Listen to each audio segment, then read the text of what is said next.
Hi there, just doing a quick video to update you on the replacement. So this is the Greyhawk, the Jayco Greyhawk Prestige 30XP 2020. This was the original Soundstream from this new RV that's already blown. It's a pretty low-end model.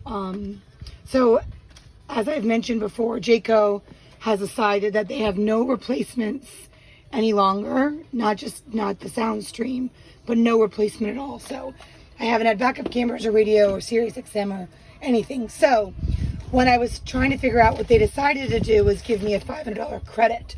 So I went to Audio Itch in South Tampa, Florida on Dale Mabry and had I had this Kenwood TDX 6706S installed, which I'm super thrilled with this purchase. So yes, this is the one main part of the system that this had to be fixed. But what I had him do installation separate was, this has a CD player. It also has a DVD player. And I had him change the output in my RV to do video out so that I can now have a DVD here. Now, obviously, you're not going to watch a DVD here, but watch this. So the DVD has to load. Now, this system that I bought does not come with a remote control, but I did order a separate remote for this. So have to wait for this to load and then press play. We're going to find out how to press play. Hang on.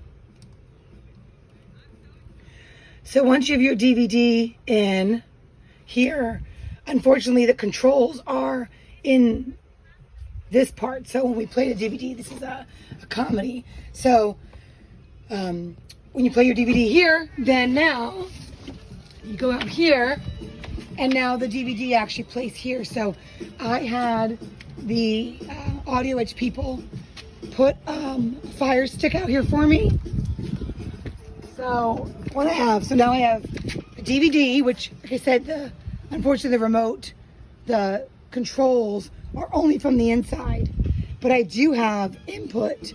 So now my HDMI 1, he removed this because this, if you notice on this one, doesn't move at all. You can't get your arm behind it. But he did put a video output in here for me, and he did put my Fire Stick. So now at least I have Fire Stick when I want and can play DVDs when I want. So I'm excited that I finally can use the outside of the RV, because this TV right now had only been with the King anchor system. So now I have DVD outside and Amazon Fire Stick. So Amazon Fire Stick I can use with the remote. DVD, unfortunately, I have to put the DVD in here and then play the DVD from this. So hopefully that helps you guys. Not sure what you guys did with your systems, but this is how I replaced mine. All right, have a great one. Oh, and we're at the new resort at Canopy Oaks. It's a new resort out in Lake Wales, right next to River Ranch. So I'll do a video on that too, just to update you on what I think of it here. All right, talk to you soon. Bye.